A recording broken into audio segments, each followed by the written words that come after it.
अस्सलामुअलैकुम दोस्तों, आज मैं आपके लिए गर्मियों की ख़ास स्पेशल रेसिपी लेकर आई हूँ, जिसे देखते ही आपका भी दिल करेगा कि बस फ़ौरन से बना लें। और मैं आपसे इतना ज़बरदस्त तरीका शेयर करूँगी मेरे तरीके से। अगर आपने आज ये रेसिपी फ़ॉलो कर ली तो इंशाअल्लाह ताला आपका दिल रोज़ रोज़ चाहेगा कि बस यही खाने को मिले। आज मैं आप लोगों के लिए बहुत ही मज़ेदार सी कढ़ी चावल बनाने की रेसिपी लेकर आई हूँ। आज ऐसी टिप्स एंड ट्रिक्स आप लोगों के साथ शेयर करूँगी कि कढ़ी आपकी बनेगी ही लाजवाब, लेकिन इसके पकोड़े भी बहुत ही सॉफ्ट, मुंह में घुल जाने वाले मज़े के बनेंगे। तो कढ़ी बनाने के लिए सबसे पहले मैंने 1 कप बेसन लिया है और 2 कप इसमें दही के शामिल कर देंगे। कढ़ी हम जब भी बनाते हैं तो दही का इस्तेमाल इसमें थोड़ा ज़्यादा किया जाता है और कोशिश करें कि 1-2 दिन पुराना दही का इस्तेमाल करें। दही खट्टा होगा तो कढ़ी बहुत ही मज़ेदार ज़ायकेदार बनेगी। अब इसमें 1 टेबल स्पून मैंने भर के लहसुन का पेस्ट डाल दिया। 1 टेबल स्पून हल्दी पाउडर, हल्दी का इस्तेमाल ज़्यादा किया जाता है ताकि कलर दिखने में ज़्यादा खूबसूरत लगे कढ़ी का। नमक हस्बे ज़रूरत। 2 टीस्पून कुटी हुई लाल मिर्चें इसमें शामिल कर देंगे और हाफ़ टी स्पून पिसा हुआ ज़ीरा इसमें शामिल कर देंगे। अब इन सारी चीज़ों को मिक्स कर लेंगे। मैंने यहाँ पर 1 कप बेसन लिया था, 2 कप दही, 1 कप मैंने इसमें पानी डाला, जिस कप से दही नाप के मैंने डाली थी ताकि दही ज़ाया ना हो। तो यहाँ पर अब इन सारी चीज़ों को अच्छी तरह से विस्कर से आपने मिक्स कर लेना है। तो जिस बर्तन में आप कढ़ी बना रहे हैं उसी में ही आप डाल के और ये सारी चीज़ें इस तरह से ऐड कर लें। अब इसमें खूब सारा पानी डालेंगे, तकरीबन मैंने यहाँ पर 3 लीटर पानी इसमें शामिल किया है। अब मैं इसे गैस पर रख दूँगी पकने के लिए। तो यहाँ पे थोड़ी-थोड़ी देर के बाद इसमें चम्मच ज़रूर चलाते रहें ताकि इसमें कोई भी गुठलियाँ या लम्स वग़ैरह ना बने। कढ़ी को हम इतनी देर पहले पकाएंगे जब तक कि इसमें एक उबाल नहीं आ जाता है। जैसे ही कढ़ी में एक उबाल आ जाएगा तो हम इसे ढक देंगे, कवर कर देंगे और बिल्कुल हल्की धीमी आंच पर 2 से ढाई घंटे तक पकाएंगे। ज़्यादा देर तक पकाने से ये होता है कि कढ़ी बहुत ही ज़्यादा सौंधी-सौंधी और मज़ेदार बनती है। आप लोग ज़रूर आज़मा कर देखिएगा ये मेरी ट्रिक। पुराने वक्तों में जब कढ़ी बनाते थे तो सुबह में चढ़ाते थे और शाम तक तैयार होती थी और वो इतनी मज़े की बनती थी इसी वजह से।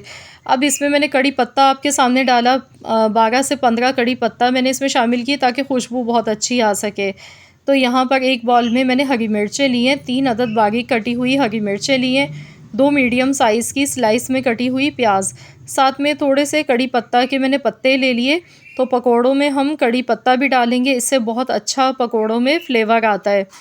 यहाँ पर थोड़े से मैंने पत्ते लिए थे, 10 से 15 पत्ते। साथ में अब बेसन इसमें शामिल करेंगे, 2 कप भर के बेसन डाल देंगे।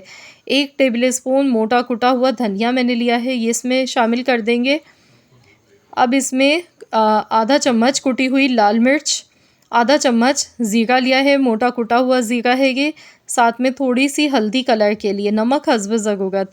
अब इन सारी चीज़ों को मिक्स करेंगे, थोड़ा-थोड़ा इसमें पानी डालेंगे और इसका एक बैटर बना लेंगे जिस तरह से हम पकोड़े बनाने के लिए तैयार करते हैं। इसमें मैं कोई बेकिंग सोडा या पाउडर नहीं डाल रही हूँ, लेकिन इसके बावजूद भी पकोड़े बहुत बेहतरीन बनेंगे। प्याज का इस्तेमाल आपने ज़्यादा करना है। जैसा कि आप देख सकते हैं कि बेसन कम है, प्याज ज़्यादा है। इससे ये होता है कि पकोड़े जब बनेंगे तो अंदर से गुठली नहीं बनेगी। अब जैसे ही ऑयल गर्म हो जाए तो आपने इसमें एक-एक करके इस तरह से पकोड़े डालने हैं। कोई शेप नहीं देनी है पकोड़ों की। ऑयल अच्छा सा तेज़ गर्म होना चाहिए। ठंडे ऑयल में मत डालिएगा वरना पकोड़े बिल्कुल भी अच्छे फ्राई नहीं होते हैं।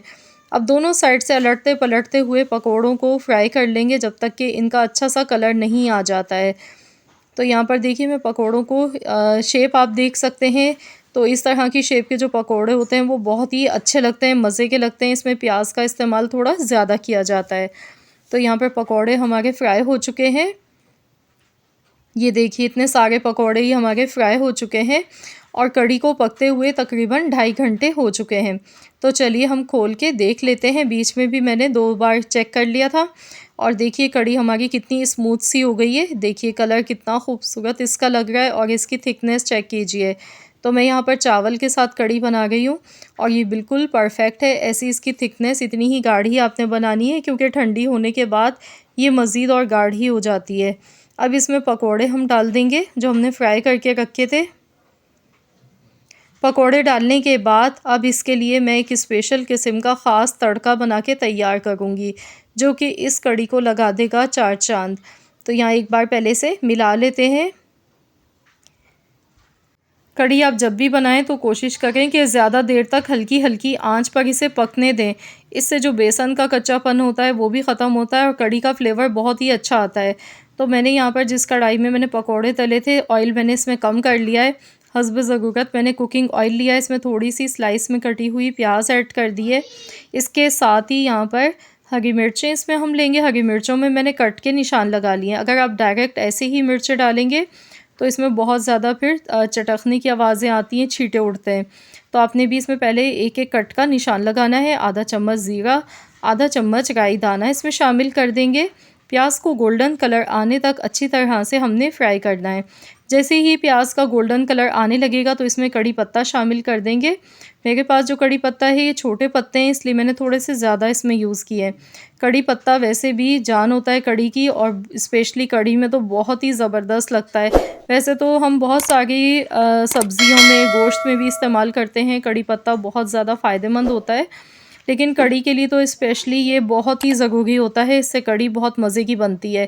आप देख सकते हैं मैंने तड़का ऊपर से ही लगा दिया है। आप इसकी लुक चेक कीजिए, देखते ही मुंह में पानी आ रहा है। इतनी मज़ेदार, इतनी ज़बरदस्त ये कड़ी हमारी बनके तैयार हुई है। बहुत ही सिंपल और आसान मेथड है। बस आपने थोड़ी सी बातों का ध्यान रखना है। जब आप इसके पकौड़े बनाएं तो आपने इसी तरीके से बनाने हैं। पकौड़े जब इतने मज़ेदार आप इसमें बना के डालेंगे तो यकीन मानिए उंगलियां चाटते रह जाएंगे। इतनी ज़बरदस्त कड़ी की ये रेसिपी है, और खुशबू की तो बात ही इसकी अलग है। तो मैंने यहाँ पर कड़ी के साथ बनाए थे चावल। चावल के साथ हम इसे सर्व करेंगे। कड़ी का तो वैसे भी जोड़ होता है चावल के साथ। कड़ी चावल बहुत ही मज़ेदार लगते हैं। गर्मियों की दोपहर का स्पेशल खाना होता है ये। अगर आप भी गर्मियों के मौसम में कुछ स्पेशल मज़ेदार सा बनाना चाह रहे हैं अपनी फैमिली के लिए, तो आप लोग ये रेसिपी मेरी ज़रूर बनाइएगा। इंशाअल्लाह ताला सब उंगलियां चाटते रह जाएंगे। आपने सेम रेसिपी को फॉलो करना है जिस तरीके से मैंने आपको सारी चीज़ें बताई हैं। तो इंशाअल्लाह आप देखेंगे आपकी कड़ी बहुत ही जायकेदार बन के तैयार होगी, और जो भी खाएगा ना वो आपसे इसकी रेसिपी ज़रूर पूछेगा।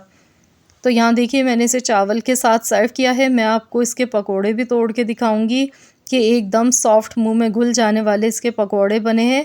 और बिल्कुल भी ऐसा नहीं है कि अंदर से गुठली बनी हुई है, बेसन कच्चा नज़र आ रहा है। तो कोई आपको इस तरह की कंप्लेन इसमें नहीं मिलेगी। बहुत ही वीआईपी इसके पकोड़े ही बन के तैयार हुए हैं। ये देखिए माशाल्लाह बहुत ही बेहतरीन ये रेसिपी है कड़ी चावल की। आई होप कि आप सबको मेरी आज की ये रेसिपी पसंद आई होगी। रेसिपी अच्छी लगी तो वीडियो को लाइक कर दें, शेयर कर दें। चैनल पर अगर आप मेरे नए हैं तो चैनल को भी ज़रूर सब्सक्राइब कर लीजिएगा, और साथ ही में दिए गए बेल आइकॉन को प्रेस कर दीजिएगा। मिलते हैं इंशाअल्लाह ताला एक और नई रेसिपी के साथ। तो जब तक के लिए अल्लाह हाफ़िज़।